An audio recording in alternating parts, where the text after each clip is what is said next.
one to work for the AmeriCorps, and one to basically do some research.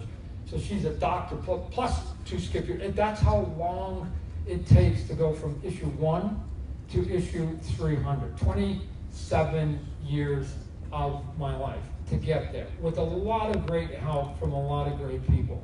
So that we now can get to a point where issue 300 ties the record for the longest running creator-owned. People use the word independent. I don't care about independent. I care about creator-owned. That means we own it. So creator-owned comic book ever. And it will tie the record at 300 with, and here's the thing that's super cool to me, is it ties a record, world record, not national North American, world record at 300 with a book called Cerebus that was done by another fellow Canadian. Dave Sim did a book. So the record, the world record is held by a Canadian, and in 301, that world record is going to get broke by a Canadian. And it begs a question, what the hell is happening to the rest of the populace around the world, right? Why are we going to carry all this weight all the time? Like, I don't get it, right?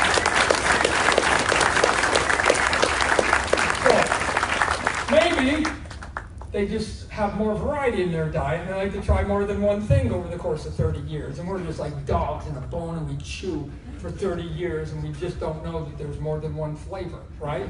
So, but it's okay. I'm proud. I remember I was proud of what David did, and then now we got to the point, and it was actually even cool in issue number 8, Cerebus was actually in the Spawn comic book. So if you ever get issue number 8, the character that I'm breaking isn't some anonymous thing. It's a guy who I knew that was in my comic book.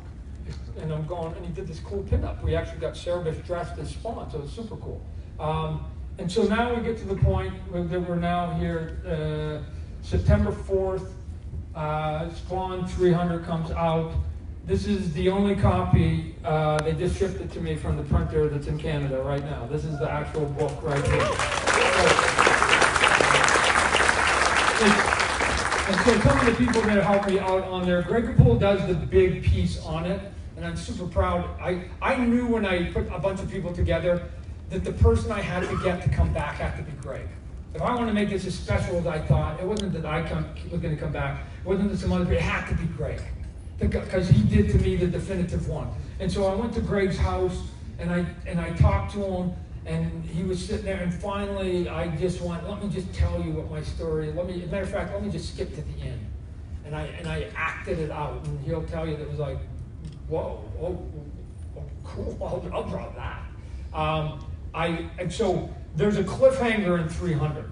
So if anybody's going to try to get off the hook and not buy the record setting 301, then you're not going to get the rest of the story. So it's a little bit of that cart on both sides. I'm going to trick you into buying both books, right? Hopefully at the same level. But there's a cool cliffhanger, and I actually had this sort of 1-2 punch, and I said, well, I'm going to give you this cliffhanger, and then Greg, can you do a couple more pages for me in 301 so that we can get sort of the second punch, and then you can go back, and then he's going to sign a contract with DC and go over there and go back there. But he said he's going to do some creative stuff a little bit later. Here's some of the pages that we were inking here, and we're trying to do some arty stuff, so there's a couple interior pages minus the story.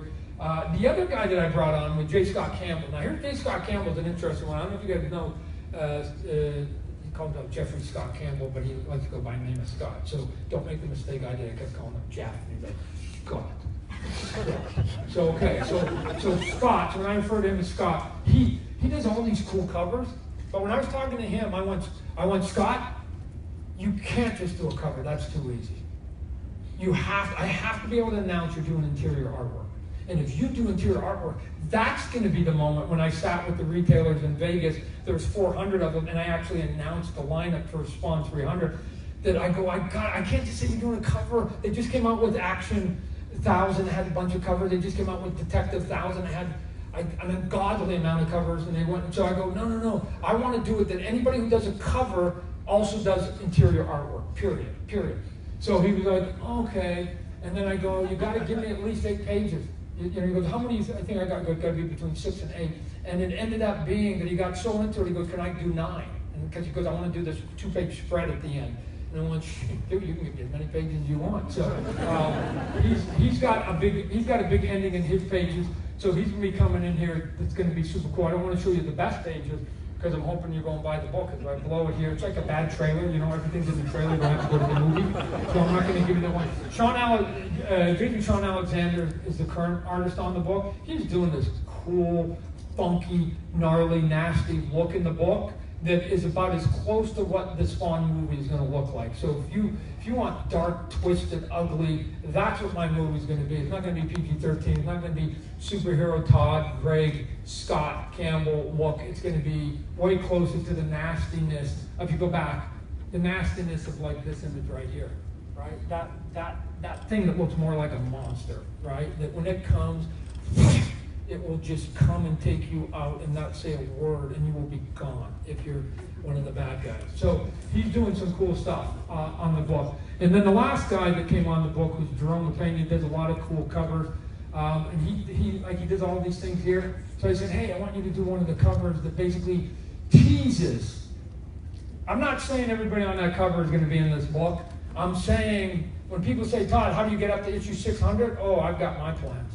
Right? And the tsunami is beginning in 300. So whatever you think has happened in the first 300, it's just beginning, ladies. I can tell you right now, I have the energy and the enthusiasm, the ideas to go another 300, because the sea of red is coming against the bad guys, right? And so the simple change that's coming is that for about 250 issues, and from 250 to 300, what's been happening is Spawn has been planning. If you haven't been reading the book, or even if you have, reread it and treat it as a plan, because it's all been a plan getting up to 300. I knew where I was going with it. And but the easy part of it was that for 250 issues, the bad guys they made Spawn, they threw him out in the world, and they chased him, and Spawn was like, oh, just leave me alone, I just want to be a man, just leave me alone, stop it.